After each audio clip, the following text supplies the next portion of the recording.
कि मैं आपको टाइम टेबल बना के दूं तो आप उसी से पढ़ो, ठीक है।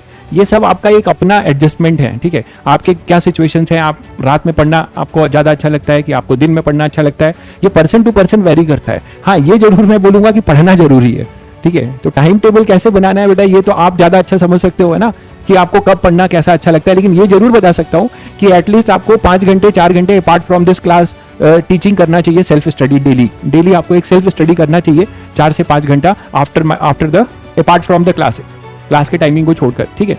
और अगर आप डमी हो तो बहुत अच्छी बात है, पूरा बढ़िया से सोइए, खाइए और पढ़िए। तो ये सब चीजें हैं, इंजॉय करके इस पूरे फेज को आप बढ़िया इंजॉय करके अगर जो बच्चा पढ़ेगा वो बिना टेंशन के सेलेक्ट हो जाएगा। गुड इवनिंग सभी बच्चों को, गुड इवनिंग। आगे बढ़ते हैं अपने चैप्टर टॉपिक की ओर। तो नॉर्मल रिएक्शन में आपने देखा कि कैसे नॉर्मल रिएक्शन जो है हर सिचुएशन में लगाया जा रहा है, कैसे आप फ्री बॉडी डायग्राम ले रहे हैं। फिर आपने ये भी देखा कि जिस डायरेक्शन में एक्सेलरेटेड मोशन है, ठीक है, जिस डायरेक्शन में एक्सेलरेटेड मोशन है वहां न्यूटन सेकेंड लॉ लगा रहे हैं, ठीक है। चलिए आगे बढ़ते हैं, नेक्स्ट देखते हैं।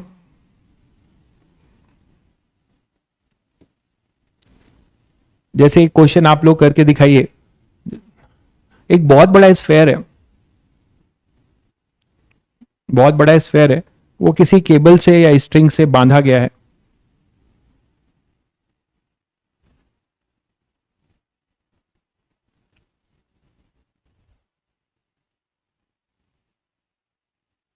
और यहां एक वॉल लगी हुई है।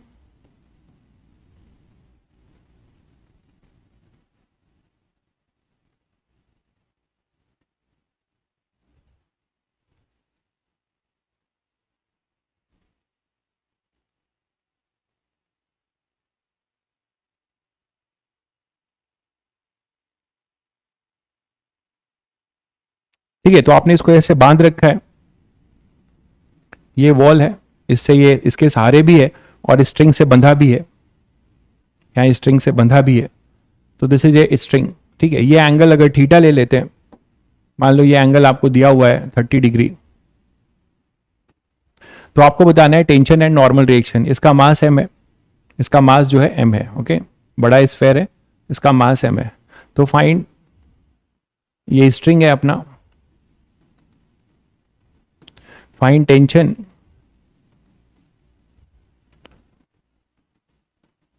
इन द स्ट्रिंग,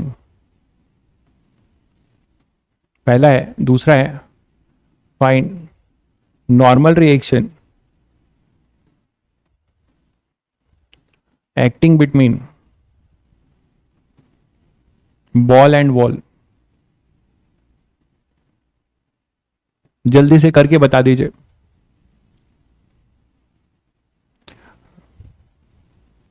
देखो तनिष्क, टाइम टेबल जो है मेरी फिलॉसफी और थ्योरी बिल्कुल अलग होती है बाकियों से।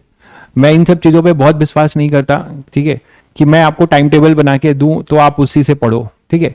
ये सब आपका एक अपना एडजस्टमेंट है, ठीक है। आपके क्या सिचुएशंस हैं, आप रात में पढ़ना आपको ज़्यादा अच्छा लगता है कि आपको दिन में पढ़ना अच्छा लगता है, ये पर्सन टू पर्सन वेरी करता है। हाँ, ये जरूर मैं बोलूँगा कि पढ़ना जरूरी है, ठीक है। तो टाइम टेबल कैसे बनाना है बेटा, ये तो आप ज़्यादा अच्छा समझ सकते हो, है ना, कि आपको कब पढ़ना कैसा अच्छा लगता है। लेकिन ये जरूर बता सकता हूं कि एटलीस्ट आपको 5 घंटे 4 घंटे apart from this class teaching करना चाहिए, सेल्फ स्टडी डेली आपको एक सेल्फ स्टडी करना चाहिए 4 से 5 घंटा after the apart from the class के टाइमिंग को छोड़कर, ठीक है।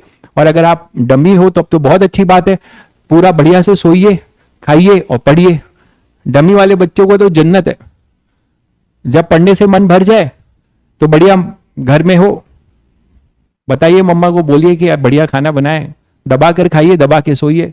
और फिर जब मन और दिमाग और शरीर तरोताजा हो जाए, जुट जाइए पढ़ने में, ठीक है। कभी कभी सुबह जो है वॉक करने चले जाइए, ठीक है।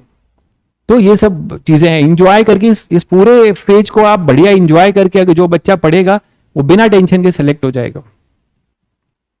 स्ट्रिंग लेंथ मांग रहे हो, स्ट्रिंग लेंथ की क्या जरूरत है? अगर मैं स्ट्रिंग का लेंथ नहीं भी दे रहा हूं तो क्या आप नहीं कर पाओगे? स्ट्रिंग लेंथ अगर नहीं दे पा रहा हूं तो क्या आप नहीं कर पाओगे? स्ट्रिंग की लेंथ की क्या जरूरत है? हाँ, फिजिक्स का पेपर सेम ही होगा, फिजिक्स का पेपर सेम होगा भाई, बिल्कुल कॉमन पेपर है दोनों बैच का। जल्दी बताइए, आंसर नहीं बताया तुम लोगों ने। कॉस थीटा, थीटा तो दे रखा है ना, थीटा की वैल्यू पुट कर दो। तो यहां कुछ नहीं करना था तुम्हें, यहां इक्विलिब्रियम देखना था। तो इसका फ्री बॉडी डायग्राम बना दो। इसका फ्री बॉडी डायग्राम बनाओगे तो इस पर क्या क्या फोर्स लगाओगे। एक जो है रस्सी में टेंशन लगेगा कि इसका mg, पहले तो वेट लगाओ इधर जो W होगा, रस्सी में एक वेट लगेगा, बोलो भाई, और एक नॉर्मल रिएक्शन लगेगा। और बताया है कि नॉर्मल रिएक्शन हमेशा कांटेक्ट के परपेंडिकुलर होता है ना। तो अपनी वॉल वर्टिकल है, हाँ वॉल स्ट्रिंग है ना, लिख तो दिया है, स्ट्रिंग मासलेस ही लेंगे। जब भी स्ट्रिंग लिखा होगा क्वेश्चन में तो अंडरस्टूड है कि वो मासलेस है, रोप नहीं है, स्ट्रिंग है। तो ये वर्टिकल वॉल के साथ ये स्फेयर कांटेक्ट में है, तो y अपना y डायरेक्शन है ना, y is our contact surface. तो इसके परपेंडिकुलर आ जाओ, तो इसके परपेंडिकुलर आपका जो होगा ये होगा नॉर्मल। बोलो, तो नॉर्मल मैं यहां से बना के इसके सेंटर से पास करा रहा हूं।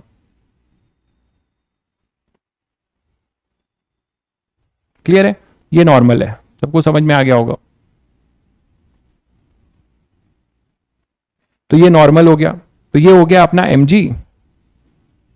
नॉर्मल हमेशा जो है स्फेयर में टेंजेंट है, टेंजेंट का नॉर्मल सेंटर से पास होगा, ये नॉर्मल हो गया। और एक टेंशन T, यहां पे एक दिखाओगे स्ट्रिंग के अलोंग क्या, टेंशन। तो स्ट्रिंग के अलोंग टेंशन फोर्स ऐसा होगा। यही तो है सारे फोर्सेस, और ये इक्विलिब्रियम में। तो क्या बताया, इन सभी फोर्सेस को रिजॉल्व करो एक प्रॉपर रेफरेंस एक्सिस के अबाउट। तो प्रॉपर रेफरेंस एक्सिस चालाकी इसमें ये है कि आप रेफरेंस एक्सिस कैसा चूज करना चाहेंगे, इसी को रेफरेंस एक्सिस मानेंगे, है ना। किसे आप इसी को रेफरेंस एक्सिस मानेंगे, इसे। थोड़ा सा लाइन ऑफ एक्शन गड़बड़ा गया है। ये एक्स एक्सिस वाई एक्सिस मानेंगे और इसी को आप एक्स एक्सिस मान लीजिए। इससे फायदा क्या होगा, फायदा ये होगा कि केवल आपको टेंशन को रिजॉल्व करना होगा। तो ये 30, तो ये भी 30 दिख गया सभी को। तो यहां पर क्या आएगा अपने पास, यहां पे टेंशन अपने पास इधर आ जाएगा t cos 30 और इधर आ जाएगा t sin 30। देखिए, तो ये अपने पास हो जाएगा t cos 30 और ये हो जाएगा t sin 30। मैंने आपको कहा था कि कभी भी नॉर्मल रिएक्शन का एग्जिस्टेंस तभी आएगा जब उस पर कोई पुशिंग फोर्स लगेगा, तभी तो कांटेक्ट जनरेट करेगा। तो आप देखो इधर कि t sin 30 डिग्री इसको जो है क्या कर रहा है, पुश कर रहा है। तो t sin 30 डिग्री के वजह से यहां पे नॉर्मल रिएक्शन। तो इन एक्स डायरेक्शन एक इक्वेशन क्या लिखेंगे, इन एक्स डायरेक्शन इक्वेशन क्या लिखोगे, t sin 30 degree is equal to x, बोलो sorry equal to n. X direction में नेट फोर्स 0 किया, एन आ गया। अब यहां से वर्टिकल डायरेक्शन में क्या क्या है, t cos 30 डिग्री, ये सभी को करना चाहिए था, बहुत आसान है, mg। अब t cos 30 होता है √3/2 mg, तो t क्या हो जाएगा 2mg/√3। टेंशन यहां से मिल गया 2mg/√3। ठीक उसी तरीके से t sin 30 यहां पे t पुट कर दो तो आपको नॉर्मल रिएक्शन मिल जाएगा। तो नॉर्मल रिएक्शन क्या आ जाएगा, t sin 30 मतलब t/2 यहां से। तो n कितना हो जाएगा, t की वैल्यू है t/2, तो केवल आएगा mg/√3, mg/√3। ये क्लियर हुआ सभी बच्चों को। तो यहां से आप नॉर्मल रिएक्शन और mg दोनों दे सकते हो। ठीक है, बहुत बच्चों ने कर लिया है, बहुत बढ़िया। आगे बढ़े।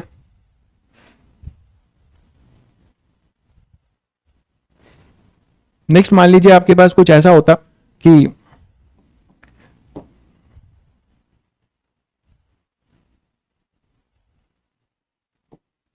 एक ट्रॉली है,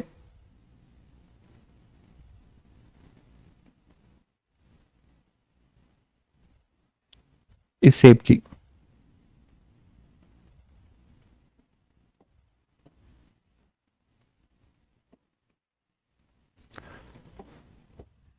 और ट्रॉली ग्राउंड पर है,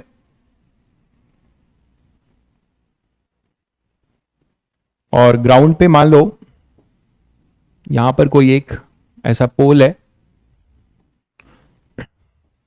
और यहां पे एक बहुत भारी ब्लॉक है।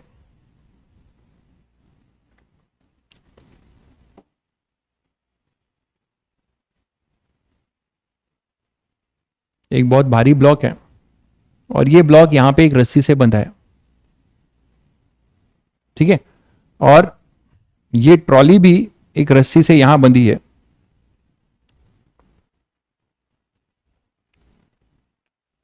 ऐसा है,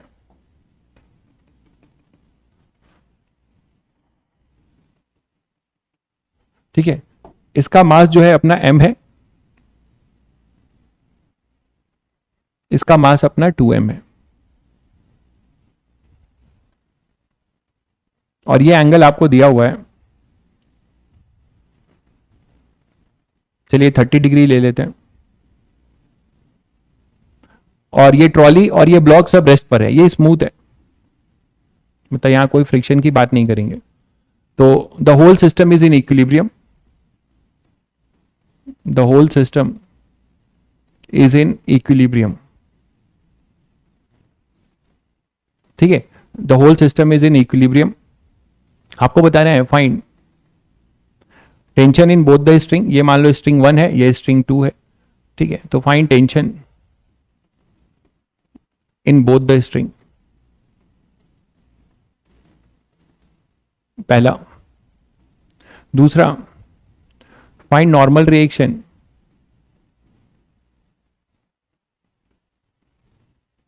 बिटवीन ब्लॉक एंड ट्रॉली।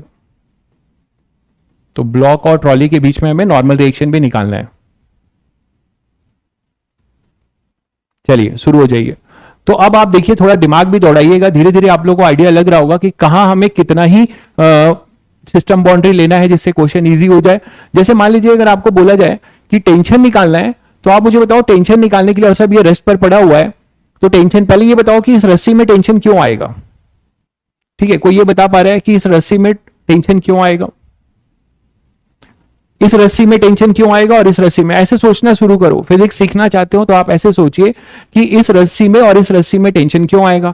तो जैसे आप ऐसा सोचोगे तो आपके दिमाग में आएगा कि कोई ना कोई एक्सटर्नल फोर्स लग रहा होगा जिससे कि वो रस्सी को टॉट करेगा, और उसके अपोज करने के लिए रस्सी में जो है अपना क्या होगा, टेंशन होगा।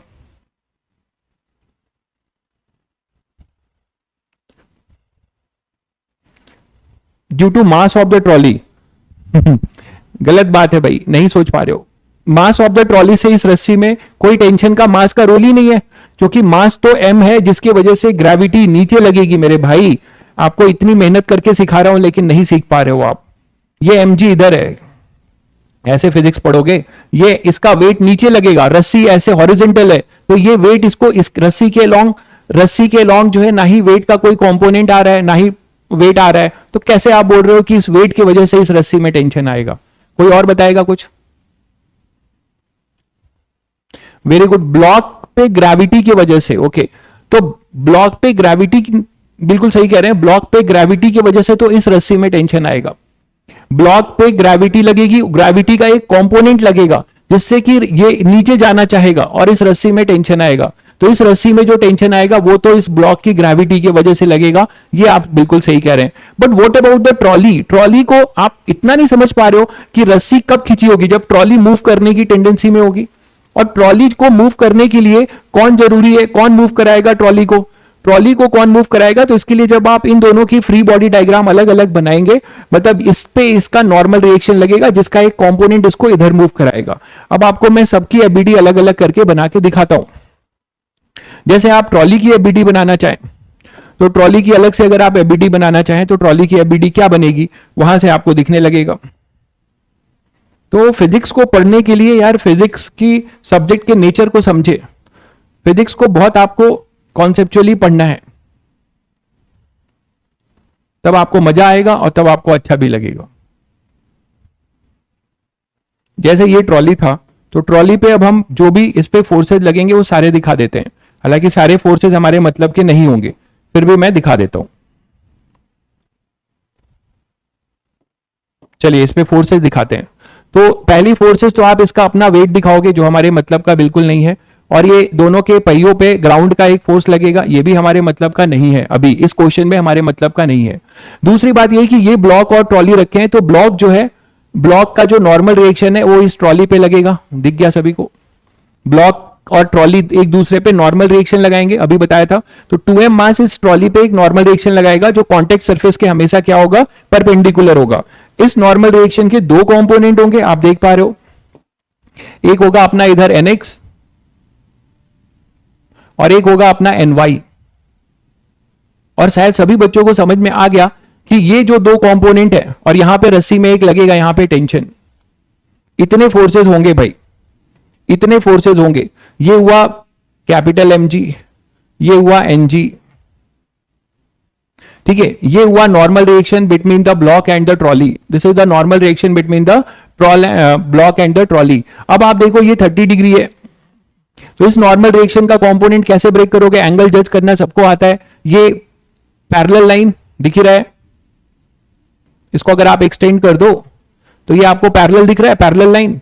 तो ये 30 डिग्री, तो ये भी 30 डिग्री होगा, ये ट्रांसवर्सल है, ये दो पैरेलल लाइन, ये ट्रांसवर्सल, तो ये 30 तो ये भी 30, दिख गया सभी को। अच्छा, ये पूरा 90 है, बताया था नॉर्मल रिएक्शन हमेशा कॉन्टेक्ट सरफेस के परपेंडिकुलर लगता है, नॉर्मल रिएक्शन हमेशा कॉन्टेक्ट सरफेस के परपेंडिकुलर लगता है। तो ये 90 हो गया, तो बचा हुआ एंगल कितना हुआ? 60। ये इतनी बातें हैं आपको बहुत बताई जा रही हैं, मैं बार बार बोल रहा हूं, ये लेक्चर्स आपको ध्यान से करने हैं, आगे मैं इतना टाइम नहीं दे पाऊंगा। एन इधर आएगा तो क्या होगा? एन कॉस 60, और इधर हो जाएगा एन साइन 60। तो जैसे ही आपने इसका कंपोनेंट लिया, आपको तुरंत चमक गया कि सर ये जो एन कॉस 60 है, यही तो ट्रॉली को आगे ले जाएगा, यही तो ट्रॉली को आगे ले जाएगा। ग्राउंड से फ्रिक्शन भी हो सकता है, मैं उसे इग्नोर कर रहा हूं अभी, है ना, फ्रिक्शन यहां नेग्लेक्टेड है। तो ठीक है, और फ्रिक्शन अभी हटा ही दो, डिस्कस, ये तो अभी चलने की टेंडेंसी में होगा, तो कौन इसको चलाएगा?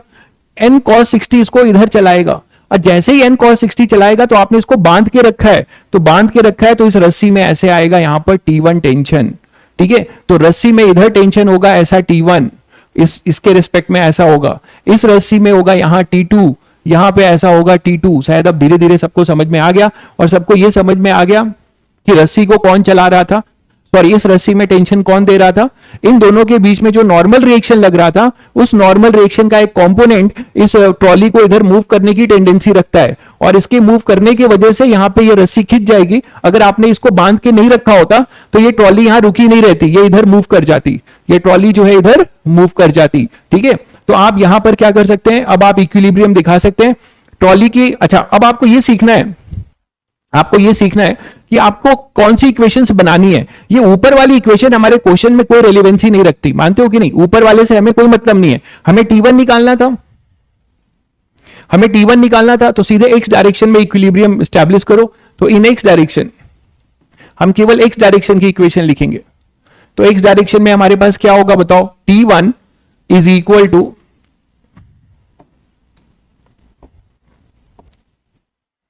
T1 is equal to n cos 60, मतलब n बाई 2। तो T1 is equal to n by 2, ये एक इक्वेशन आपको मिल जाएगी। बोलो भाई, नेक्स्ट आप ब्लॉक की एबीडी बना सकते हो। ब्लॉक की एबीडी बनाओगे तो ब्लॉक की एबीडी में आपको क्या दिखेगा? ये मैं यहीं बना रहा हूं ब्लॉक के लिए। ब्लॉक की जब आप एबीडी बनाओगे,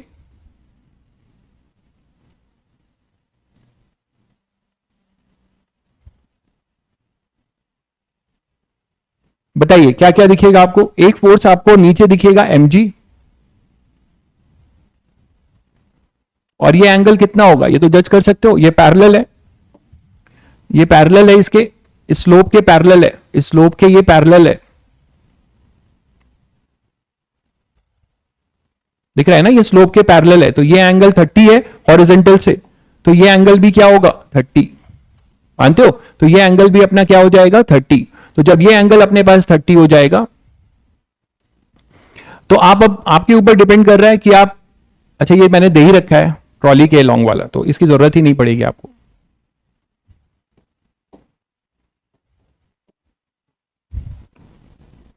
ये एंगल आपको तो दे रखा है ना ट्रॉली के अंदर, वो 30 है, ये एंगल आपको दिया हुआ है, कितना दिया हुआ है? 30। ये एंगल 30 है, तो सबको पता है कि ये एंगल भी क्या हो जाएगा? ऐसे दो कंपोनेंट होंगे इसके, एक ऐसा और एक ऐसा, तो ये क्या हो जाएगा? ये 30, 90, 60, तो फिर से ये 30, तो ये इसका जो मास था वो 2 mg था, तो 2 mg का कंपोनेंट इधर क्या आएगा? 2 mg cos 30, और इधर आ जाएगा अपने पास 2 mg sin 30। दिख गया सबको? तो एफबीडी बहुत इंपॉर्टेंट चीज है, ये सब बेसिक है, आना चाहिए। 2 mg sin 30, 2 mg cos 30, 2 mg sin 30, दिख गया? अब ये जो 2 mg sin 30 है, इस 2 mg sin 30 की वजह से इस रस्सी में टेंशन आएगा। तो आप क्या देख रहे हो? रस्सी में टेंशन पहले नहीं आएगा, कोई ना कोई अपना क्या करेगा, एक्सटर्नल फोर्स उसको पुल करने की टेंडेंसी में होगा, तभी जाके जो है हमारा क्या होगा, रस्सी में टेंशन आएगा। या कोई नॉर्मल रिएक्शन की भी अगर हम बात कर रहे हैं तो कोई एक्सटर्नल फोर्स जो दोनों कांटेक्ट में है उसको कुछ कांटेक्ट जनरेट करेगा, पुश करेगा, तब जाके नॉर्मल रिएक्शन आएगा। क्लियर है? तो यहां पर अपने पास ये टेंशन कितना हो जाएगा, T2 माना था ना इसको, हम लोगों ने इसको T2 माना था। तो यहां रस्सी में टेंशन ऐसे दोगे T2, ये T2 रस्सी के लॉन्ग हो जाएगा। और एक नॉर्मल रिएक्शन जो ट्रॉली ब्लॉक ने ट्रॉली को दिया था इस तरफ, तो उतना ही ट्रॉली ब्लॉक को देगा, उल्टा एक्शन रिएक्शन। तो अब आप ब्लॉक की एबीडी फॉर ब्लॉक, इसमें इक्विलिब्रियम स्टैब्लिश कर दो, तो फॉर ब्लॉक क्या क्या इक्वेशन आ जाएगा बताइए। इसके लिए रेफरेंस एक्सिस क्या लिया गया है, इसके लिए रेफरेंस एक्सिस क्या लिया गया है भाई, ये लिया गया है along the inclined plane X और इधर वाई, तभी मैंने फोर्सेस सब इसके अलोंग किए। This is our R A reference axis, ये अपना रेफरेंस एक्सिस है। चलिए आप एंगल ध्यान से जज करिए, गलती मत करिए। देखिए कैसे, ये 30, ये 90, ये 60, और ये पूरा 90 होता है, ये 60 है, तो ये पूरा 90 है, तो ये 30 होगा। बहुत सिंपल सी बात है। तो यहां पे फॉर ब्लॉक के लिए क्या करिए, n equal to 2mg cos 30, तो n आपको मिल गया कितना, 2mg √3/2। तो नॉर्मल रिएक्शन कितना आ गया भाई, √3mg। नॉर्मल रिएक्शन आ गया अपना √3mg। ठीक है, अब नॉर्मल रिएक्शन आ गया तो T1 आ गया, T1 भी आ गया, खुशी मनाओ। T1 कितना हो जाएगा, √3mg/2, √3mg/2। यहां से ये फर्स्ट है, ये सेकंड है ना। तो फ्रॉम फर्स्ट एंड सेकंड हमने निकाल लिया ये, फ्रॉम फर्स्ट एंड सेकंड हमने ये निकाल लिया। वहां से n आ गया, यहां से T1 आ गया। अब बचा T2, तो T2 तो आ ही चुका है। फॉर ब्लॉक आपने दो इक्वेशन लिखनी थी, एक लिखी है वर्टिकल वाली, ये T2 है, तो अलोंग द इंक्लाइन प्लेन भी इक्विलिब्रियम होगा, नेट फोर्स 0 करो, तो T2 कितना आ जाएगा, 2mg sin 30। तो यहां से T2 अपने पास आ जाएगा mg, तो T2 आ जाएगा mg। सारी चीजें आ गई, देख लो सारी चीजें आ गई भाई। तो बहुत बच्चे जो है खुद से कर रहे हैं, बहुत अच्छी बात है, सही कर रहे हैं, बहुत बढ़िया बहुत बढ़िया। तो इस तरीके से आप सारी चीजें कर सकते हो। और आप जब सोचना शुरू करोगे तो आपको पता चलेगा कि डायनेमिक्स पढ़ रहे हैं तो आपको यहां कॉज भी पता चलेगा, काइनेमेटिक्स नहीं पढ़ रहे हैं कि कॉज नहीं पता चलेगा। देखिए सबके कॉज पता चल रहे हैं कि कौन टेंशन क्यों आ रहा है, कौन कैसे मूव क्यों कर रहा है, सब कुछ आपको पता है।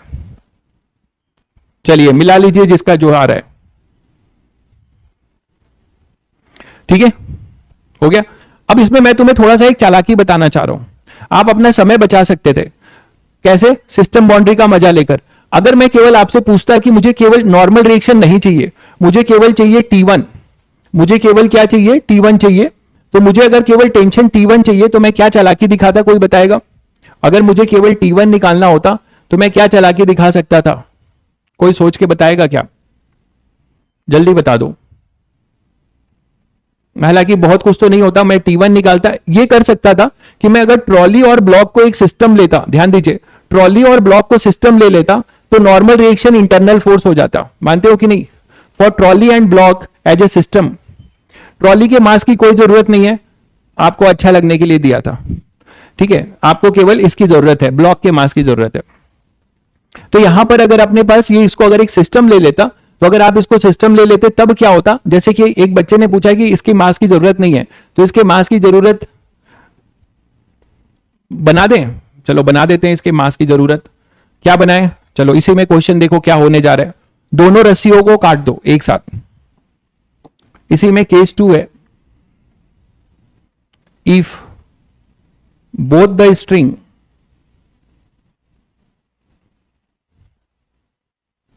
cut simultaneously, both the string cut simultaneously, find acceleration of trolley। एक भाई साहब ने बोला कि मास ट्रॉली के उनको बड़ा उनको जो है बड़ा जो है उदास लग रहा था कि सर ने जो है ट्रॉली के मास का तो कोई इज्जत नहीं रखा, ठीक है, तो चलो इज्जत रख देते हैं। If both the string cut simultaneously find acceleration of trolley and block. बहुत ही बढ़िया क्वेश्चन बनने जा रहा है, ट्रॉली एंड ब्लॉक। ठीक है, अब ब्लॉक के साथ एक दुविधा है, आप रिलेटिव वेलोसिटी पढ़ चुके हो, तो acceleration of trolley and block, block कुछ बस इतना ही लिखा हुआ है। ठीक है, तो अगर आप सभी बच्चे रिलेटिव वेलोसिटी पढ़ चुके हो, फ्रेम ऑफ रेफरेंस पढ़ चुके हो, तो मैंने आपको बताया था कि अगर अगर कभी भी फ्रेम ऑफ रेफरेंस मेंशन ना हो, अगर कभी भी फ्रेम ऑफ रेफरेंस मेंशन ना हो, देन कोई भी वेलोसिटी, डिस्प्लेसमेंट, एक्सेलरेशन हम कहां से निकालते हैं? विथ रिस्पेक्ट टू अर्थ निकालते हैं। ठीक है, तो अब चलिए इस क्वेश्चन को करते हैं। तो सभी बच्चों को पता है कि जब आप रस्सी कट कर दोगे तो इनको आजादी मिल जाएगी और ये जो है मौज करेंगे। कैसे करेंगे मौज? जिसको जहां मन है वहां जाएंगे। जैसे ट्रॉली अब किधर जाएगी, ये बात आप समझते हो, किधर जाएगी ट्रॉली?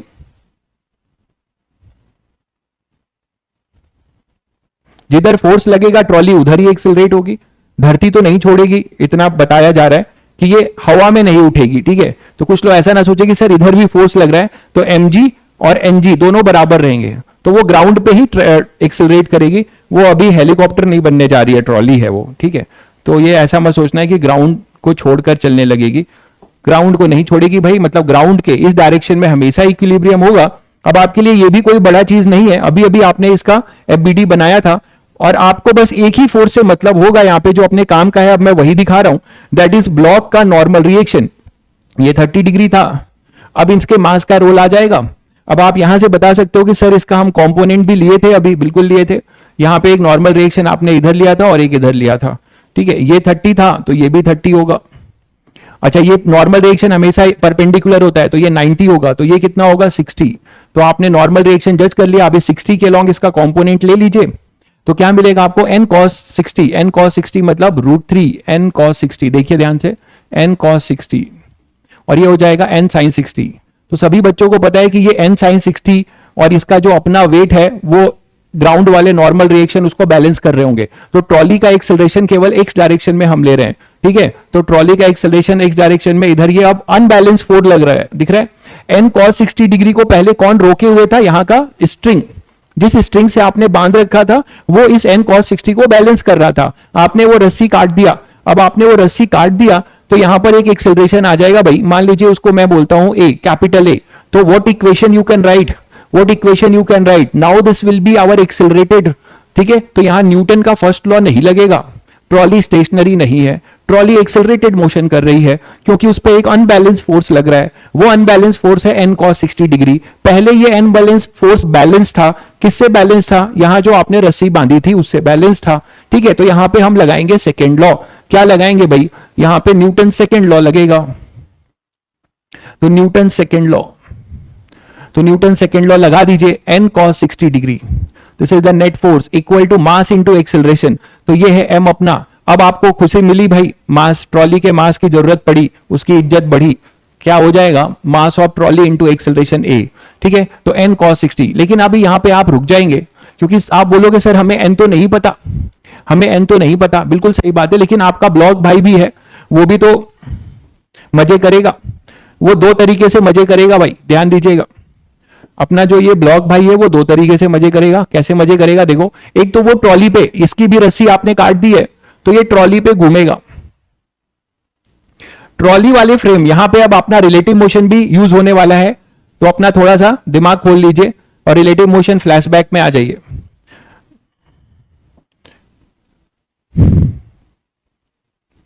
इसके ब्लॉक के दो मोशन होंगे भाई, ब्लॉक के दो मोशन होंगे। हालांकि मैं अभी पूरा सॉल्व नहीं कर पाऊंगा क्योंकि मैंने अभी आपको एक कॉन्सेप्ट और देना है, उसके बाद ही ये सॉल्व हो पाएगा। लेकिन हम इक्वेशन बनाना सीख लेंगे और एक बड़ी चीज सीखेंगे यहां पे।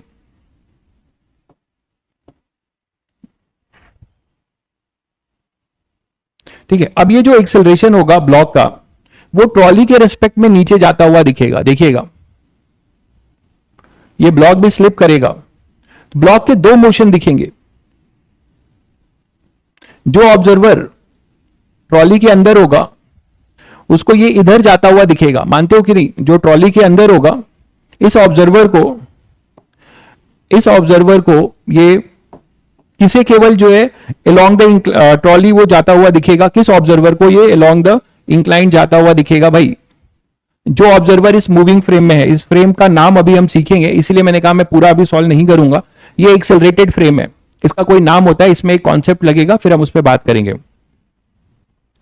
तो ये जो है केवल इधर जाता हुआ दिखाई देगा, ट्रॉली के रिस्पेक्ट में 2m नीचे जाता हुआ दिखाई देगा, ठीक है। इसीलिए इसका एक्सेलरेशन हम बोलेंगे ए आर।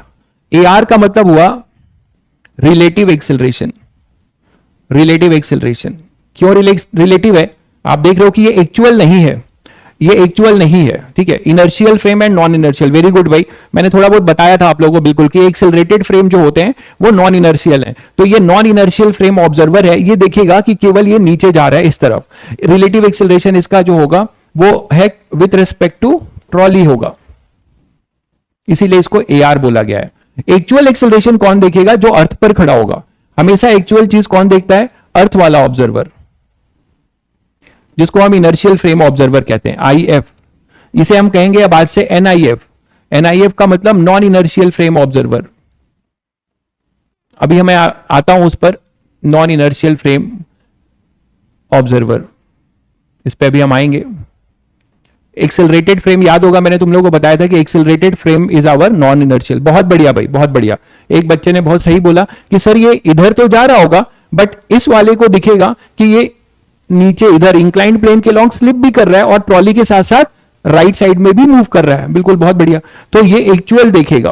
तो actually with respect to earth इसके पास जो एक्सेलरेशन होंगे ब्लॉक के, with respect to earth acceleration of block, acceleration of block वो क्या होगा देखते हैं। चलिए, दो वेक्टर बनेंगे। एक वेक्टर बनेगा अपना, याद है आप लोगों को मैंने वेक्टर सिखाया था रिलेटिव में। एक्सेलरेशन ऑफ ब्लॉक आप यही चाहते हो विथ रिस्पेक्ट टू अर्थ, क्या लिखोगे? Acceleration of block with respect to trolley. ये तो लिखना सबको आ चुका है। अब चलो इसको मैं दूसरे स्लाइड में ले लेता हूं, यहां जगह नहीं है। यहां तक क्लियर है सभी बच्चों को कि अर्थ वाले को अलग मोशन दिखाई देगा और जो ट्रॉली के अंदर है केवल उसको दिखाई देगा कि ये ट्रॉली के इंक्लाइंड प्लेन पे ऐसे एक्सेलरेट कर रहा है। ये क्लियर है? चलिए, तो अगर मैं आपको बोलूं कि with respect to earth, with respect to earth acceleration of block,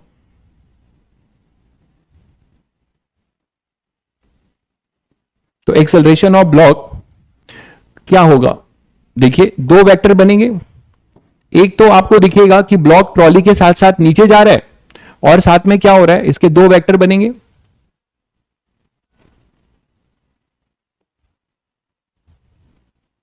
block जो है ट्रॉली के साथ साथ, ट्रॉली के अकॉर्डिंग नीचे जा रहा है और फिर ट्रॉली के साथ साथ राइट में भी मूव कर रहा है। एक्चुअल तो ये होगा, दो मोशन हो रहे होंगे, एक इधर AR हो रहा होगा देखिएगा, और इधर एक कैपिटल A भी होगा। एक्चुअल इसके पास दो एक्सेलरेशन होंगे भाई, एक ट्रॉली वाला एक्सेलरेशन भी इसको मिला होगा और ये होगा AR। समझ गए सभी लोग? ये 30 डिग्री था। तो आपके दो वेक्टर है, पैरेललोग्राम लॉ याद करिए, मैंने यही कहा था आपको। Acceleration of block with respect to earth क्या लिखेंगे? Acceleration of block with respect to trolley plus acceleration of trolley with respect to earth. यही दो वेक्टर का रिजल्टेंट होगा। बताइए, इन्हीं दो वेक्टर का रिजल्टेंट होगा। एक वेक्टर AR वेक्टर है और एक A वेक्टर है। इन दोनों का रिजल्टेंट अपना acceleration of block with respect to earth होगा। मान लीजिए कि आपको AR और A पता है। मान लीजिए, अभी हम उस पर नहीं आ रहे, मान लीजिए आपको A और AR पता है, तो क्या आप इनका दोनों का रिजल्टेंट निकाल सकते हो? क्या आप इन दोनों का रिजल्टेंट निकाल सकते हो भाई? आपके पास दो वेक्टर हैं, तो parallelogram law of vector addition याद है सभी बच्चों को? तो देखिए, हर चीज हर जगह काम आती है, मैंने वही आपको बताया था। ये parallelogram law of vector addition सभी को याद है। ये हुआ AR, ये हुआ A। दो वेक्टर के मैग्नीट्यूड दिए हो, है ना, और उनका रिजल्टेंट निकालना हो तो पैरेललोग्राम याद है सभी को। ये एंगल आपको 30 डिग्री है, तो सभी को पता है कि इनके बीच का एंगल जज कर लें। इनके बीच का एंगल जज करना बहुत आसान है आपके लिए। ये 30 है तो ये भी 30 होगा, तो दो वेक्टर, इन दो वेक्टर के बीच का एंगल होगा 180 माइनस 30, दैट इज 150 डिग्री। बोलो 150 डिग्री। तो अब इन दोनों का रिजल्टेंट जो होगा, इन दोनों का जो रिजल्टेंट होगा, that is our net acceleration of block with respect to earth का मैग्नीट्यूड आपको मिल जाएगा।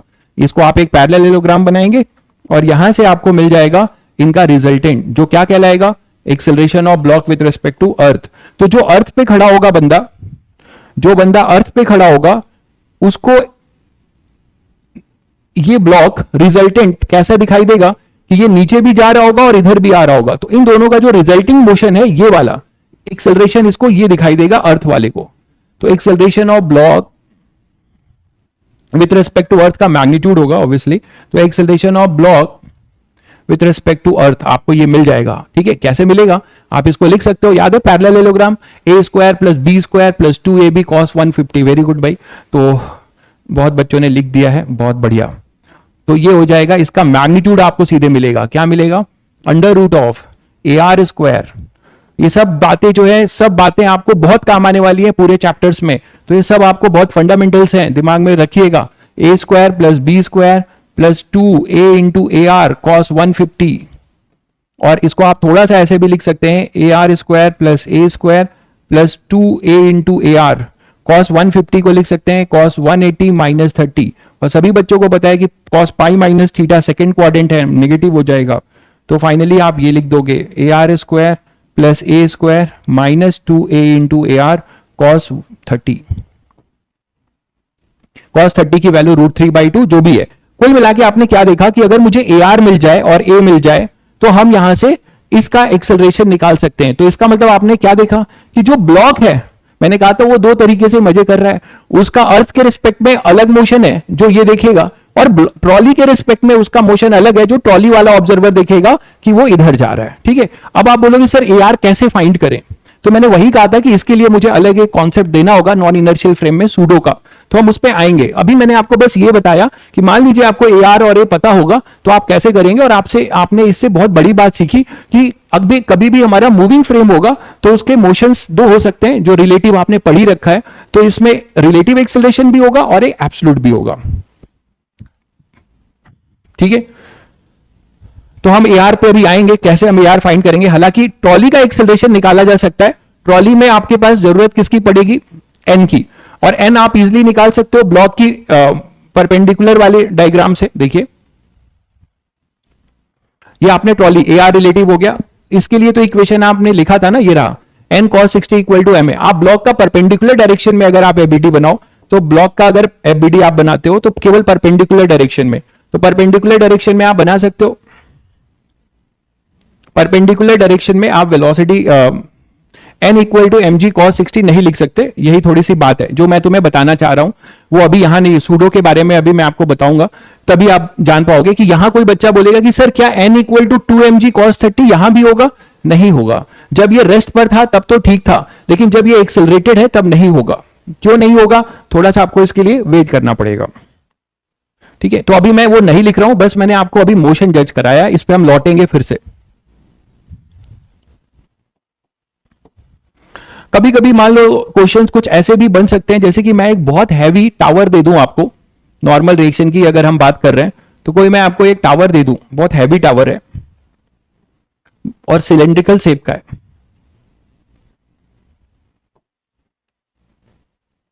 किसी कंपनी का कूलिंग टावर होगा, है ना, जैसे थर्मल पावर प्लांट में बहुत बड़े बड़े कूलिंग टावर्स होते हैं जहां स्टीम को कंडेंस कराई जाती है।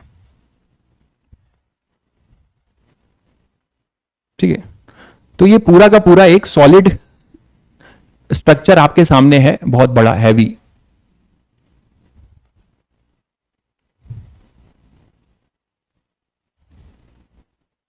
ठीक है, ये पूरा सॉलिड है,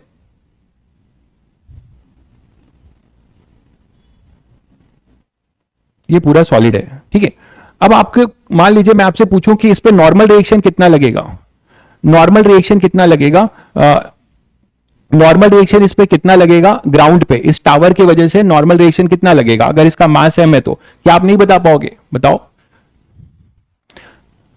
find normal reaction, find normal reaction due to the cylindrical surface on the ground. तो ग्राउंड पे ये कितना नॉर्मल रिएक्शन दे रहा होगा या ग्राउंड इस पर कितना दे रहा होगा, बात बराबर है, लिख सकते हो दो केसेस में। बिल्कुल, वेरी गुड, आपने बता दिया पहले ही कि पहला केस है यूनिफॉर्म है, लेकिन मैं आपको आपको लगता है कि मैं केवल इसके लिए क्वेश्चन दे रहा हूं? यूनिफॉर्म है, that is having mass m। दूसरा है नॉन यूनिफॉर्म। नॉन यूनिफॉर्म है, नॉन यूनिफॉर्म का मतलब इसके मास पर यूनिट वॉल्यूम, जैसे आपने याद है लैम्डा आपने बताया था कि मास पर यूनिट लेंथ, अब आप एक नई चीज सीखोगे यहां पर, मास पर यूनिट लेंथ लैम्डा होता था जिसे आप लीनियर मास डेंसिटी बोलते थे। अब मैं यहां पर पूरा वॉल्यूम है, तो आप बोलोगे ये नॉन यूनिफॉर्म है, ये पूरा स्ट्रक्चर नॉन यूनिफॉर्म है, that is rho equal to, इसकी वैल्यू आपको दी जा रही है rho naught y, rho equal to rho naught y, rho equal to rho naught y. अब बोलोगे सर ये क्या है, ये रो नॉट रो क्या है? देखिए मैं आपको बताता हूं, नॉन यूनिफॉर्म इसमें तो कोई दिक्कत ही नहीं है, ये सभी लोग बता दोगे mg होगा, है ना, इसमें तो कोई दिक्कत ही नहीं है, पूरा वेट लग रहा होगा। पहले वाले केस में क्या होगा, पूरा इसका वेट लग रहा होगा, वही नॉर्मल रिएक्शन होगा, तो मैं इसकी बात नहीं कर रहा हूं, ठीक है। अब यहां पे हमारी लीनियर मास डेंसिटी नहीं बोली जाएगी, रो जो बोला जाएगा इसके बारे में आपको अब सिखा रहा हूं, वॉल्यूम मास डेंसिटी। ये पूरा वॉल्यूम है ना, पूरा मास वॉल्यूम में डिस्ट्रीब्यूटेड है, इसका रेडियस आप r ले सकते हैं, इसका रेडियस r है सिलेंडर का, हाइट इसकी h है। तो वॉल्यूम मास डेंसिटी का क्या मतलब हुआ, टोटल मास इसका m है अगर, तो अब ये रो जो है चेंज हो रहा है, तो वॉल्यूम मास डेंसिटी का मतलब होता है, डेंसिटी तो आप लोग समझते हैं ना, आपने कई बार किया होगा, मास अपॉन वॉल्यूम।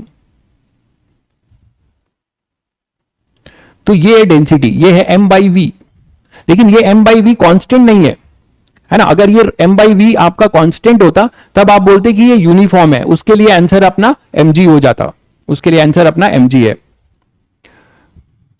आर्यन देखिए आप पढ़ सकते हैं, आज से पढ़ सकते हैं, लेकिन बहुत कुछ निकल चुका है इसमें भी, फोर्स कॉन्सेप्ट आप जल्दी से जो है फोर्स कॉन्सेप्ट वाले जो 3 लेक्चर हैं अभी संडे मंडे आप पढ़ लीजिए।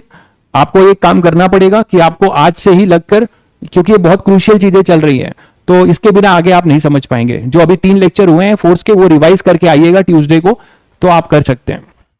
तो डेंसिटी हो जाएगा मास अपॉन वॉल्यूम, ठीक है, यहां तक हो गया। लेकिन मैं कह रहा हूं ये यूनिफॉर्म नहीं है, यही रो जो है, रो नॉट क्या है, rho not is a constant. तो सभी बच्चे याद करिए अप्रोच वही होगा, वहां मास पर यूनिट लेंथ था, यहां मास पर यूनिट वॉल्यूम होगा। अब आप बोलोगे सर फिर करें क्या, क्या हम डायरेक्ट mg नहीं लिख सकते? नहीं लिख सकते, आपको जैसे जैसे y क्या है, y फ्रॉम बॉटम है, ये भी मेंशन कर दे रहा हूं, y जो है फ्रॉम बॉटम है।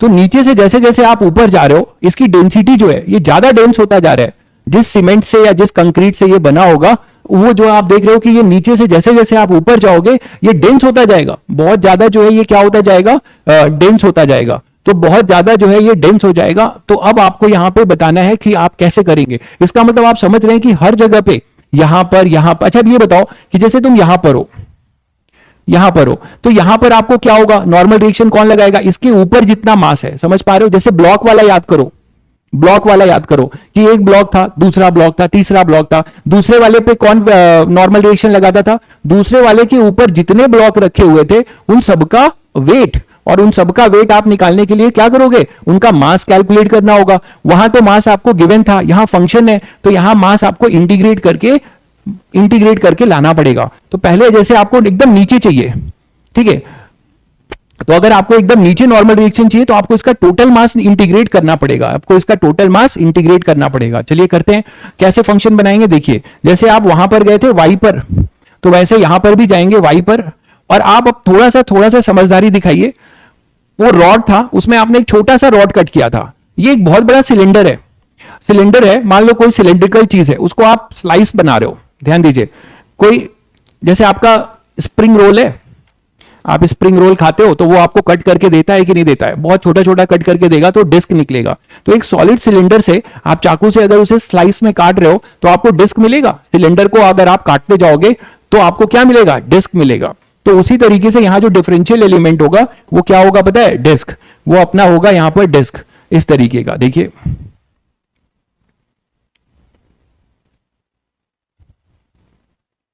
तो ये डिस्क होगा। अब इस डिस्क का कुछ ना कुछ थिकनेस होगा, ठीक है, इसका डिस्क का। आप नई बात सीख रहे हो तो ध्यान से सीखिएगा, आगे आपको बहुत काम आएगा।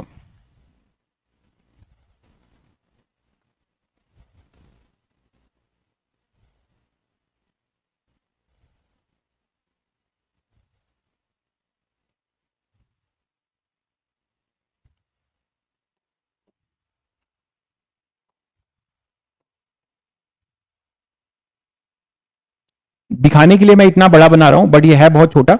y पे जाके फंक्शन y के लॉन्ग दिया हुआ है ना, तो आपको यहां पर भी क्या करना होगा, किसी y पर जाना होगा,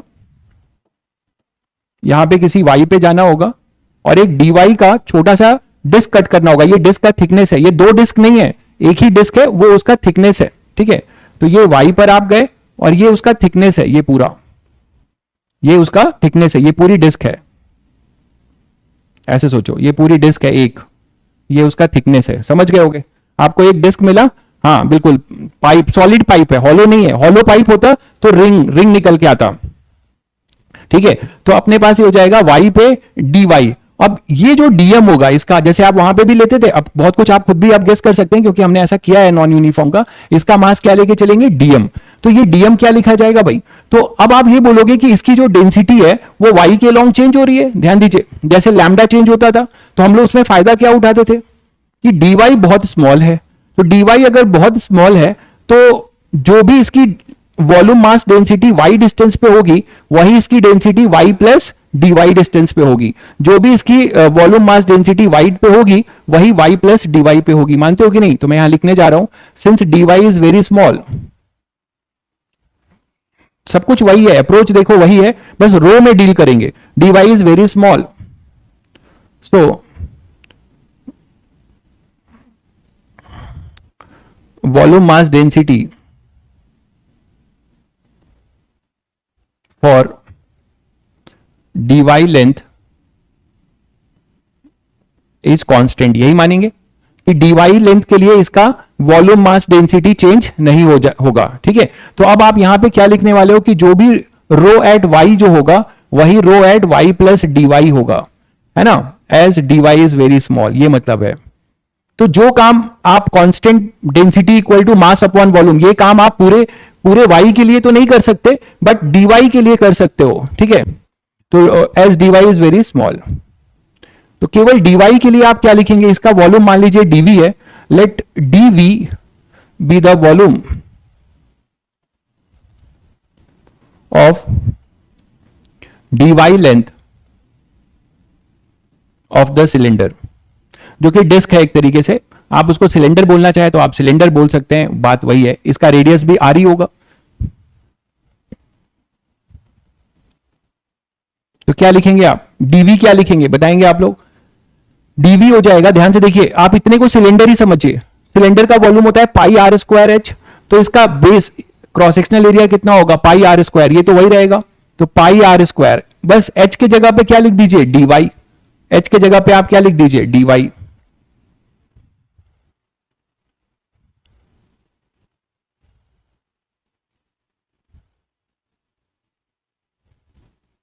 क्लियर है सभी को, ठीक है। तो पाई आर स्क्वायर, h के जगह पे आपने क्या लिख दिया, dy। क्लियर है। अब dv आ गया तो dm कितना हो जाएगा, density equal to mass upon volume, तो dm क्या हो जाएगा, मास क्या होता है, रो इंटू वी, तो dm क्या हो जाएगा, रो, कौन सा रो, रो एट y, तो rho at y into dv। देखिए इधर आपने dm जो लिखा है, dm मास का फंक्शन बनाना है, तो अब यहां पे dm जो होगा वो होगा रो y इंटू dv, ठीक है, रो y इंटू dv। dy और dm क्यों लिखते हैं, क्योंकि ये डिफरेंशियल है भाई, डिफरेंशियल है इसलिए लिखते हैं। पूरे के लिए m और y नहीं लिखेंगे, m और y लिखेंगे तो वेरी करने लगेगा, छोटा है, यही तो लिखवाया है, क्यों लिखते हैं। dy का मतलब एक डिफरेंशियल एलिमेंट, अगर डिफरेंशियल एलिमेंट है dy, इसका मतलब उसका फायदा ये उठा रहे हैं, ये लिखा तो है सब कुछ कि हमारा रो चेंज नहीं होगा। कहां का रो चेंज नहीं होगा, जो रो y पर होगा वही y प्लस dy पे। तो केवल dy हाइट के लिए हम direct density mass equal to density into volume लिख पाएंगे, ठीक है। तो rho at y into dv, रो का फंक्शन आपको दिया हुआ है, कितना दिया हुआ है, रो नॉट y, और dv आपने निकाल लिया, कितना आ गया, पाई आर स्क्वायर dy। लो, मास का फंक्शन बन गया, तो मास का आपको फंक्शन बन गया, आप y का फंक्शन बना लीजिए। आप पहले y का फंक्शन बना लीजिए कि मास इस पूरे टावर का जैसे जैसे ऊपर जाएंगे कैसे वेरी करेगा। तो rho naught pi r square y dy, मैंने इसका फंक्शन बना लिया। ये हुआ 0 से कैपिटल M, टोटल मास था, ये 0 से y, और टोटल मास मत दीजिए, मास एट y लेंथ दीजिए। आप फंक्शन बनाना चाह रहे हो ना, मास एट y हाइट, तो m एट y क्या मिल जाएगा आपको, rho naught pi r square y square by 2, यही मिलेगा भाई फंक्शन, देख लीजिए। जब आप इसे इंटीग्रेट करोगे तो m एट y हाइट क्या मिलेगा, rho naught pi r square y square by 2, ये फंक्शन आपको मिल जाएगा। तो ये इस तरीके से आपका टावर का मास चेंज हो रहा होगा, इस तरीके से आपका टावर का मास चेंज हो रहा होगा। ठीक है, क्लियर है। मल्टीप्लाइड बाई एमवी क्यों करोगे मेरे भाई? एमवी तो आपको रो दे रखा है, यही रो है, इसको रो को आप रो एम बाई वी क्यों लिखेंगे? आपने रो लिख दिया है, और वो रो कौन सा है? रो एट वाई है, रो इंटू डीवी, रो एट वाई आपने लिखा है। ये एम बाई वी तब लिखते हैं जब ये कांस्टेंट रहेगा। रो यहां दिया हुआ है, एम बाई वी की जगह रो लिखेंगे, और वो रो कितना है? रो एट वाई लिखेंगे, वो दिया हुआ है, ये रहा रो नॉट वाई, ये लिखा हुआ है।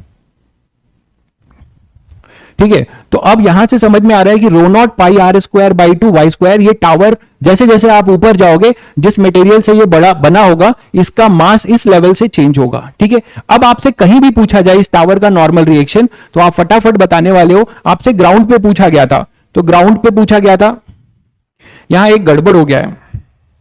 वाई का फंक्शन मैंने जो लिया है वो थोड़ा गड़बड़ ले लिया है, क्योंकि नीचे मास मैंने जो है, नीचे मास मैंने जीरो कर दिया। आप देखिए, तो ऐसा पॉसिबल नहीं है ना, नीचे y को जीरो करिए तो डेंसिटी जीरो हो जाएगी, तो यहां नॉर्मल रिएक्शन जीरो हो जाएगा, और ये ऊपर बढ़ेगा। तो मुझे थोड़ा सा उल्टा करना चाहिए था। ये y हम कहां से ले लेते हैं? ये y हम ले लेते हैं यहां से, समझ गए ना? फिजिकली मतलब पॉसिबल नहीं है, तो y हम यहां पे ऊपर से ले लेते हैं।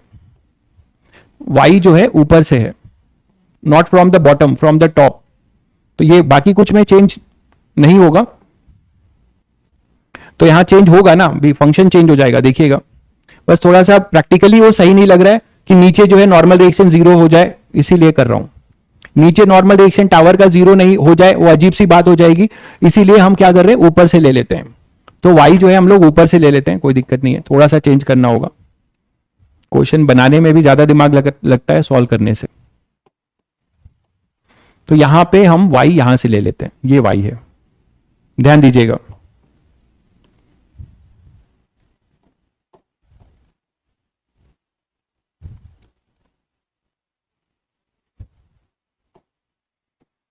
ये y है, ओके। ये y पे आप यहां से गए हैं, और यहां से एक एलिमेंट आपने कट किया है, यहां तक तो ठीक है। ये dm हो गया, इसका मास आप लिख रहे हो, ठीक है। अब आपके पास y हमने ऊपर से लिया है, ठीक है भाई। तो अब ठीक है, बस आपको y ऊपर से ले लेना है। मैं यहां लिख देता हूं y from top.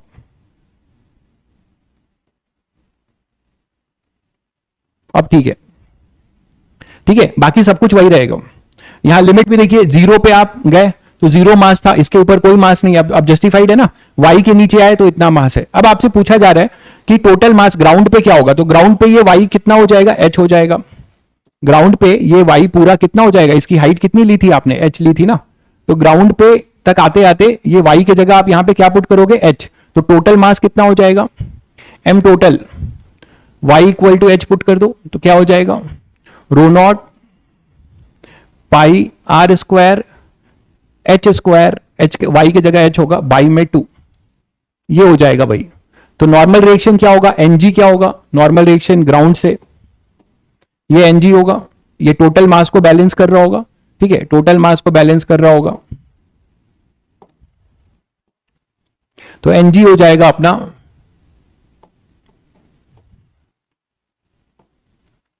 Total mass into g, that is N g is equal to, बस जी से मल्टीप्लाई करना है, rho naught pi r square h square g upon में 2। तो that is your answer, normal reaction on the ground. तो normal reaction on the ground का ये answer होगा, ठीक है, क्लियर है। अगर हॉलो होता तो उसका अलग कॉन्सेप्ट है, उसमें फिर आप रिंग निकालते और उसको आप वैसे करते, वो भी आपको बताया जाएगा। तो अगर आप मान लीजिए आपसे ये पूछा जाए कि नीचे से h/3 पे क्या नॉर्मल रिएक्शन लगेगा, किसी जनरल पे आपसे पूछ लिया जाए, तो ये भी आप कर सकते हो, किसी जनरल के लिए भी आप कर सकते हो भाई। यही क्वेश्चन आपसे यहां ऐसे पूछ लिया जाए, देखिए, ठीक है। अब आप क्या करोगे? पूछा जा रहा है कि what is the normal reaction at A height h/3 from the ground. यहां से h/3 पे नॉर्मल रिएक्शन क्या होगा? इस पॉइंट पे नॉर्मल रिएक्शन, यहां पे नॉर्मल रिएक्शन पूछा जा रहा है, यहां पे क्या नॉर्मल रिएक्शन होगा? P। तो आपसे पूछा जा रहा है NP, NP बता दोगे अब, ठीक है। एनपी बता दोगे? एनपी बता दोगे? एनपी में क्या करोगे आप, सीधे सीधे आप क्या कर सकते हो, यहां एक गलती मत कर देना कि यहां पे सर y की जगह पे h/3 पुट कर दें। y के जगह पे h/3 पुट नहीं कर सकते, y के जगह पे h/3 पुट नहीं कर सकते, ठीक है। y के जगह पे h/3 नहीं पुट करेंगे क्योंकि y ऊपर से है, तो y जब ऊपर से है तो आपको लिखना होगा y यहां पर होगा h minus h/3, that is y जो होगा वो 2h/3 होगा। बस उस फॉर्मूले में पुट कर दीजिए, आपको मिल जाएगा, ठीक है। उस फॉर्मूले में पुट कर दीजिए रो नॉट, ये है आपका y का function, rho naught pi r square by 2 y square. तो यहां पे आपका था rho naught pi r square y square by 2, यही था। अब y की वैल्यू यहां पे h/3 मत पुट कर दीजिएगा, 2h/3 पुट करना होगा। तो यहां का np आ जाएगा, np क्या हो जाएगा, rho naught pi r square by 2 और यहां पे 2h/3, 2h/3 का स्क्वायर। तो np नॉर्मल रिएक्शन इस पॉइंट का आपको मिल जाएगा, कितना मिल जाएगा, rho naught pi r square by 2 into 4h square upon 9, into 4h square upon 9, ठीक है। तो ये 2 से 2 कैंसिल कर दीजिए, तो 2 rho naught pi r square h square by 9, तो इतना न्यूटन जो है आपका मिलेगा। इसका क्या मतलब है भाई, कि इसको अगर दो टुकड़े में ब्रेक करोगे, इसको और समझिए, इसको दो टुकड़ों में अगर आप ब्रेक करोगे, है ना, यही तो मतलब है। इसको अगर दो टुकड़ों में यहां पे ब्रेक करोगे तो ये दोनों एक्शन रिएक्शन लगा रहे होंगे, यही तो मतलब है कि अगर आप इसको इस तरीके से दो टुकड़ों में ब्रेक कर रहे हो,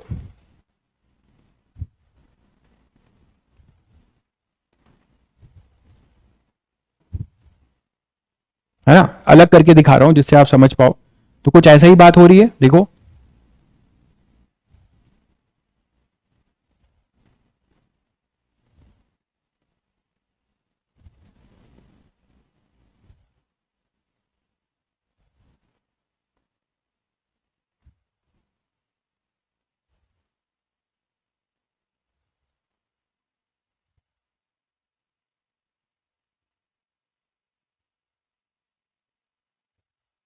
ठीक है। तो ये कुछ ऐसा ही तो हो रहा है, देखो इधर अपना ये इस पे एनपी ऐसे लगा रहा है, इस पे एनपी ऐसे लग रहा है, यही मतलब है।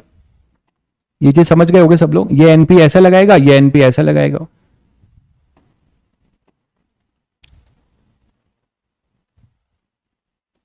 कितनी हाइट पे, h/3 पे, ठीक है। ये मतलब है, समझ गए होगे सब लोग। जी भी होगा, जी नहीं दिया है क्या मैंने, अच्छा हाँ जी नहीं दिया है, जी छूट गया है, ये तो अभी मास है ना, तो मास इंटू जी होगा, बिल्कुल सही पकड़ा है आपने। ये एन वाई नहीं है, ये एन वाई, वहां भी जी छोड़ा है क्या, देखो जरा, हाँ ये मास है, अच्छा अभी तो मैंने मास लिखा था, यहां जी दिया है उधर नहीं दिया है, तो इधर भी दे दो इंटू जी, बिना जी के क्या, बिना जी के जीना मुश्किल है भाई।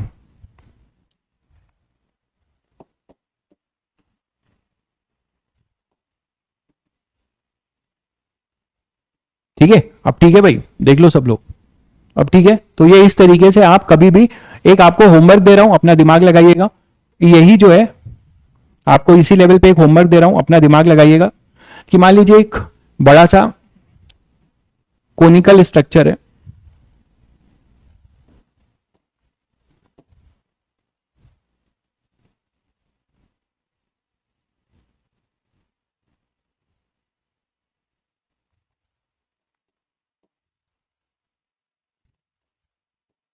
सॉलिड है ना, सॉलिड कोनिकल स्ट्रक्चर है ये, दिमाग जितना है सब लगाइएगा, ठीक है। जितना खुद सोचेंगे उतना आप आगे बढ़ेंगे। ये अपने पास एच है, ये रेडियस है आर, ठीक है, पूरा सॉलिड है, सेम है, पूरा सॉलिड है। अब यूनिफॉर्म का तो नहीं पूछूंगा, सबको पता है यूनिफॉर्म का, तो सर इसका mg होगा, बिल्कुल यही फंक्शन ले लीजिएगा, फंक्शन चेंज नहीं कर रहा हूं, यही ले लीजिएगा, लेकिन ऊपर से लीजिएगा, वो गलती ना हो दोबारा।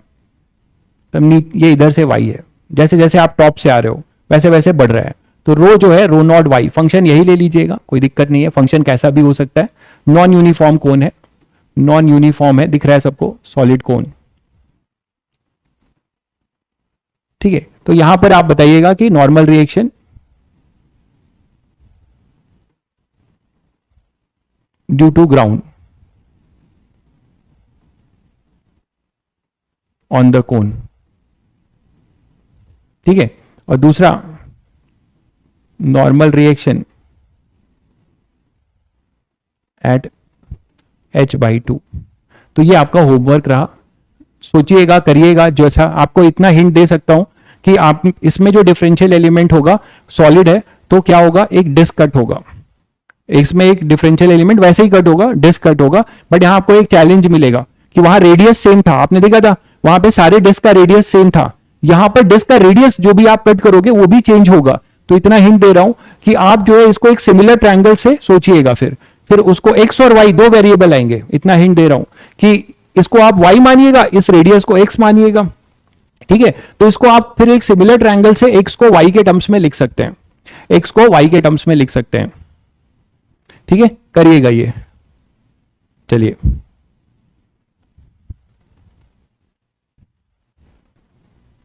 तो आगे बढ़ते हैं और नेक्स्ट बात करते हैं फिर। हालांकि मैं अभी सूडो की बात करना चाह रहा था बट टाइम कम है, तो उस पर एक अच्छा क्वेश्चन पहले कर लेते हैं। ऐसा मान लीजिए दो बॉल्स हैं, आइडेंटिकल बॉल्स ही हैं,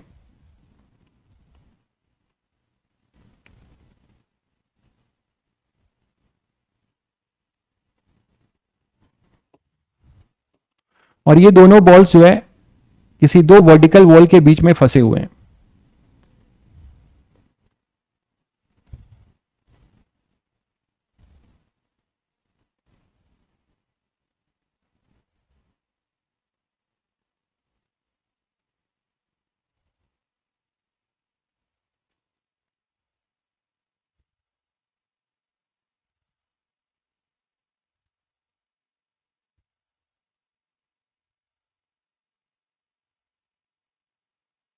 ऐसा है, ठीक है। ये दोनों बॉल्स आइडेंटिकल ले लीजिए, कोई दिक्कत नहीं है, आइडेंटिकल बॉल्स हैं, अलग भी हो सकते हैं, ठीक है। आपको ये दोनों बॉल्स इस तरीके से फंसे हुए हैं, हमें क्या निकालना है, रेडियस इनके आर है, रेडियस इनका आर है, आइडेंटिकल है तो रेडियस सेम है, रेडियस इनका आर है। ये इसका सेंटर है और ये इसका सेंटर है, ओके। तो इनके रेडियस भी सेम है और आपको ये एंगल दिया गया है, दोनों रेडियस को जो ज्वाइन करके जो एंगल बन रहा है वो आपको दिया जा रहा है, ठीक है। ये चलिए 30 डिग्री ले लेते हैं, 30 डिग्री दिया हुआ है, ठीक है। तो आपको बताना है find both the ball is are in equilibrium, are in equilibrium. तो हमें बताना है find normal reaction between both the walls on the balls। दूसरा normal reaction between two balls, normal reaction between two balls.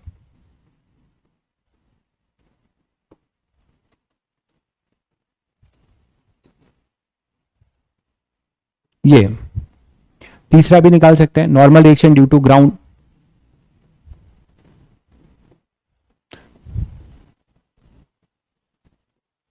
कुछ भी पूछा जा सकता है, सारे नॉर्मल रिएक्शन आपसे पूछे जा सकते हैं, ठीक है।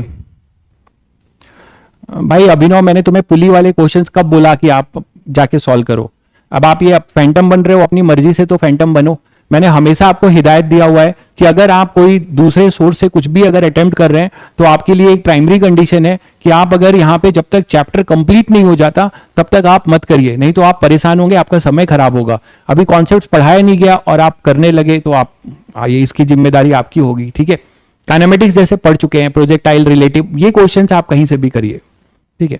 चलिए, तो यहां पर अपने पास क्या हो जाएगा, सभी इक्विलिब्रियम में तो सभी बच्चे जानते हैं कि इनका एफबीडी बनाएंगे, लेकिन थोड़ा सा चालाकी दिखाइए। चालाकी ये कि आप इसको जो है पहले ग्रेविटी लग रहा होगा इन दोनों की, एफबीडी में यही बना दे रहा हूं, इन दोनों का ऐसे ग्रेविटी लग रहा होगा, बोलो, और ये इसके कांटेक्ट में है तो इस पे एक नॉर्मल रिएक्शन, ये वॉल ने इसको नॉर्मल रिएक्शन दिया होगा इस तरीके से, जो हमेशा सेंटर से पास होगा। इस वॉल ने इसको दिया होगा इस तरीके से, जो इसके सेंटर से पास होगा, बोलो भाई। और एक नॉर्मल रिएक्शन आपस में इनके होंगे, एक ये इसको दे रहा होगा और एक ये इसको दे रहा होगा, बोलो, इतने तो होगा। और एक ग्राउंड से होगा, ये एनजी, इतनी चीजें हो रही होंगी। समझ गए सब लोग? तो यहां पर Ng हो रहा होगा, इसको आप N2 लिख सकते हो, इसको N1 लिख सकते हो, और इसको N लिख सकते हो, और इसको Ng लिख सकते हो, normal reaction due to ground, ऐसे। तो इतनी चीजें हो रही होगी। तो मेरा आपसे ये कहना है कि आप सिस्टम बाउंड्री का मजा लीजिए, ठीक है, थोड़ा चालाकी दिखाइए, ये करिए कि ये तो Mg है, अलग अलग भी हो सकते थे, मैंने चलो एक ही दे रखा है, ये Mg है, ये भी Mg है। मैं कह रहा हूं कि अगर आप इसको सिस्टम बाउंड्री में लेंगे तो दोनों बॉल सिस्टम में आ जाएंगे, तो आपको फायदा क्या मिलेगा, ठीक है, अगर आप इसको दोनों बॉल को एक सिस्टम ले लेते हैं, मैं क्या बोल रहा हूं सब लोग समझ रहे हैं? अगर आप इसको एक सिस्टम ले लेते हैं तो कौन से फोर्सेज इंटरनल हो जाएंगे, आप लोग बताओ जरा।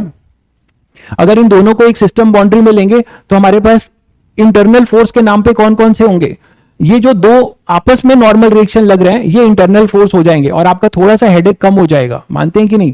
Taking this as a system boundary, अगर आप इसको एक सिस्टम बाउंड्री में लेते हैं तो आपको फायदा ये होगा कि ये इक्वल और अपोजिट है। तो आप एक इक्वेशन जल्दी बना लेंगे, कौन सा, कि एक्सटर्नल फोर्स के नाम पे क्या क्या होगा एक्स डायरेक्शन में, केवल N2 और N1। तो इस सिस्टम बाउंड्री के लिए आप डायरेक्ट देखकर बोल सकते हैं कि N1 इक्वल टू N2 होगा भाई, इन एक्स डायरेक्शन, बोलो इन एक्स डायरेक्शन, इससे आपको इक्वेशन एक जल्दी मिल जाएगी और कोई बात नहीं है। In x direction N1 equal to N2 for this system boundary. Why I am saying this, क्योंकि N1 और ये N1 x as a internal force, N x as a internal force, equal in ये same nature के हैं और equal and opposite occur हो रहे हैं, X as a internal force. पहले ये बताओ, ये क्लियर है सभी को?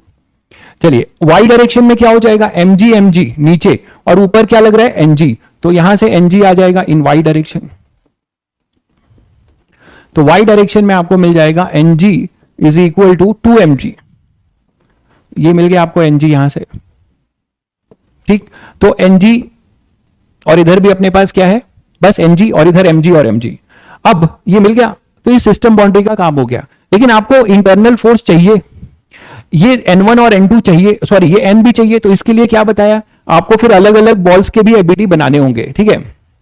अगर आपको अलग अलग, अगर आप देखिए, अगर आप सिस्टम बाउंड्री नहीं बनाओगे तो इस नॉर्मल रिएक्शन को इस पे लगाओगे, इसका कंपोनेंट लोगे, वही करोगे, ठीक है। मुझे ये जल्दी, आपको थोड़ा सा आपका समय बचेगा, बाकी आपको N निकालना है तो आपको बनाना पड़ेगा, दोनों की एबीडी बनाना पड़ेगा, ठीक है। तो जैसे एक बॉल की अलग से एबीडी बनाए तभी तो N एक्सटर्नल होगा, हमें उसको भी निकालना है, ठीक है। टाइम हो रहा है भाई, लेकिन ये क्वेश्चन करके जाइएगा, मैं पूरा कराऊंगा। यहां पर अपने पास ये बॉल है, इस बॉल की एबीडी बना लेते हैं।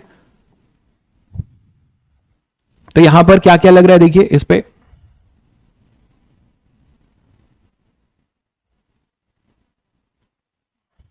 नॉर्मल रिएक्शन एक N लगेगा, वो एक्सटर्नल हो जाएगा, है ना। और यहां पे देखिए फोर्सेस क्या क्या लगेंगे, केवल इस बॉल की बात कर रहे हैं तो यहां पे एक N लग रहा होगा ऐसा, जो दूसरे बॉल ने लगाएगा, अब एक्सटर्नल हो जाएगा। एक N ये लग रहा होगा N1, एक Mg लग रहा होगा इधर, बस यही तीन फोर्स होंगे भाई। और ये 30 डिग्री दिया हुआ है तुम्हें,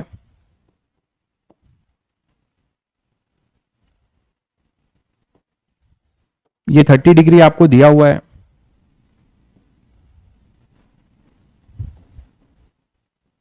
तो जज कर लीजिए एंगल। ये इधर रेफरेंस एक्सिस है, एक्स वाई रेफरेंस एक्सिस ले रहे हैं, तो ये 30, तो ये भी 30 है ना।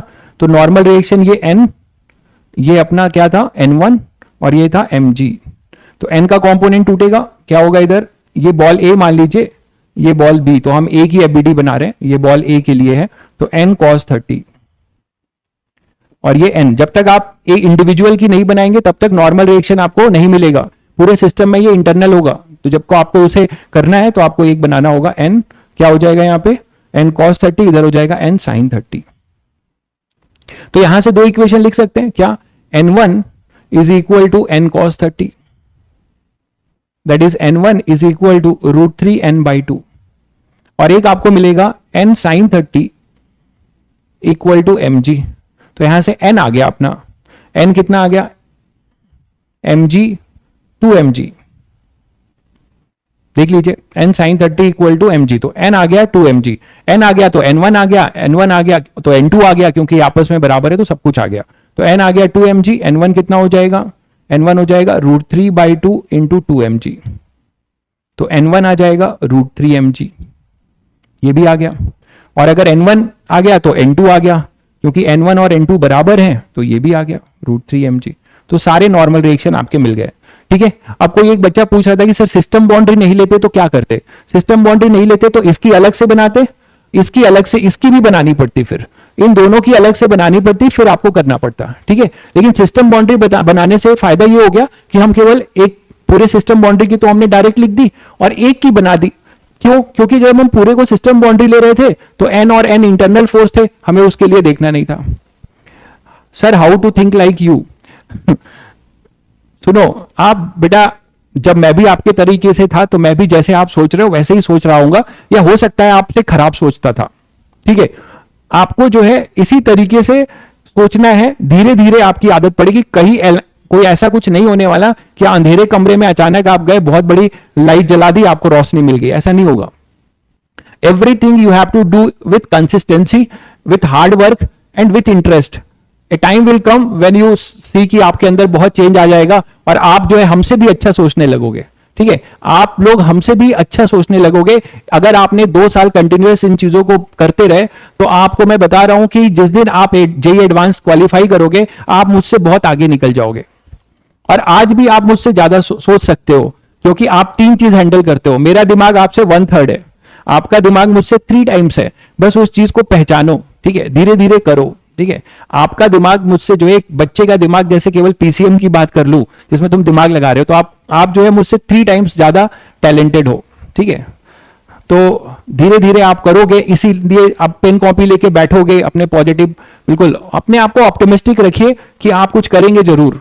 तो आप अपने ऊपर बिलीव रखिए और पढ़ते जाइए, खुश रहिए, धीरे धीरे आपसे होगा। ठीक है, नंबर, परफॉर्मेंस कुछ अचानक नहीं होता। आप खुद सोचिए, आपको एक बेसिक एग्जांपल देता हूं। आप ये देखिए, जो छोटे एक्टर्स हैं या जो बड़े एक्टर्स हैं, जो बहुत बड़े एक्टर्स बन गए हैं, मैं उनकी बात कर रहा हूं जिनका कोई बहुत बड़ा जो है पहले से पेरेंटल नहीं है ना, कि भाई उनके फादर बहुत बड़े सेलिब्रिटी थे तो वो बन गए, ऐसा नहीं। जो कोई एक बहुत नॉर्मल है और वो आके सेलिब्रिटी बना है, आप उसकी पूरी हिस्ट्री कभी देखिएगा, उसने 20 साल 25 साल तक मेहनत किया होगा, तब जाके वो जो है एक कोई उसको मूवी मिली होगी जिसमें उसने अपना बेस्ट दिया होगा, तो लोग उसको जान गए। तो लोगों को लगा कि अरे ये तो 3 घंटे की मूवी करके इतना हिट हो गया। But this is not the true thing. The dark side is that कि उसने 10 साल या 15 साल उस प्लेटफॉर्म को पाने के लिए कंटिन्यूसली उसने क्या क्या पापड़ बेले होंगे। तो इस तरीके से सभी लोग, चाहे कोई बिजनेसमैन हो, चाहे कोई अपना, किसने जो भी अपना जनित, जो भी अपना अपने फील्ड में अपना जनित अचीव किया है, वो सभी लोग जो है बहुत हार्ड कोर जो है सबने मेहनत की होगी। तो आप भी वही कर रहे हैं। आप 2 साल जब मेहनत करके यही आईडीएन बन जाओगे, आपका जूनियर आपसे पूछेगा कि भैया आपने कैसे कर लिया, आपने कैसे कर लिया। ठीक है, तब आप मुस्कुराओगे और फिर आप बताओगे कि कैसे किया। ठीक है, तो वो चीजें हैं, सभी को कंटिन्यूसली आपको रिदम बना के अपने ऊपर फेथ रख के पढ़ते जाना है, मेहनत करना है और परेशान नहीं होना है। बहुत बच्चे मेहनत करके परेशान हो जाते हैं, तो आपको परेशान नहीं होना है, बस आप लगे रहिए, धीरे धीरे चीजें होंगी। ठीक है, आप लोगों को अभी भी कुछ बच्चों को मतलब कॉन्फिडेंस धीरे धीरे आ ही रहा होगा, ऐसा नहीं है। मैंने आपको बताया था कि आप काइनेमेटिक्स पूरा यहाँ पे पढ़ने के बाद आप जो है एटलीस्ट जेईई मेंस के पीवाईक्यूज अटेम्प्ट करिए, देखिए आपसे सारे क्वेश्चंस होंगे। चलिए फिर मिलते हैं, और अच्छे से टेस्ट दीजिएगा, टेस्ट को देखकर घबराइएगा मत। ठीक है, टेस्ट एडवांस का टेस्ट होता है तो वो टफ होता है, इसमें कोई दो राय नहीं है। ठीक है, आपको उसकी आदत डालने के लिए ऐसे पेपर बनाए जाते हैं, तो you need not have to worry about कि अरे हम कुछ नहीं करेंगे या कुछ भी। जो भी आपके पास पेपर है उसमें एडवांस में मैं आपको बता दूं, you have to just secure at least 35 40 45 50 marks, maximum 50 55 marks अगर आप कर लेते हैं तो भी आप सही जा रहे हैं। तो आपको एवरेज क्वेश्चंस पिक करने की प्रैक्टिस ढूंढनी है। जो क्वेश्चंस आपको देख के आपको लग रहा है कि हाँ हमको ऐसे कराया गया है, ऐसे हम घुस सकते हैं, कर सकते हैं, तो आप उसको उसी को पहले पिक करिए। ठीक है, क्वेश्चन को देख के नर्वस नहीं होना है, परेशान नहीं होना है। This is the real test, जहां पे आप अपना प्रेजेंट अपना करोगे, अपना कुछ सोचोगे, और जिस दिन आप ये करने लगोगे वही जो है जेईई एडवांस में गुड रैंक लेके आएगा। तो ये जो प्रैक्टिस सेशन है ये आपके लिए कुछ लर्निंग के लिए है, तो डोंट मतलब थिंक कि हमारा एक भी पेपर में नंबर नहीं आएगा या ये नहीं आएगा, ये अभी मत सोचिए। आप हमेशा जो है लर्निंग मोड में रहिए, अपने आप को चेकिंग मोड में मत रखिए अभी। ठीक है, आप 11th के बच्चे हो, आपको लर्निंग मोड में रहना है। तो आप देखिएगा एक दिन आप चेकिंग भी करेंगे तो अपने आप जो है आपको लग जाएगा कि ये तो सेटिस्फैक्टरी रिजल्ट अपने आप आ रहा है। ठीक है, चलिए फिर मिलते हैं।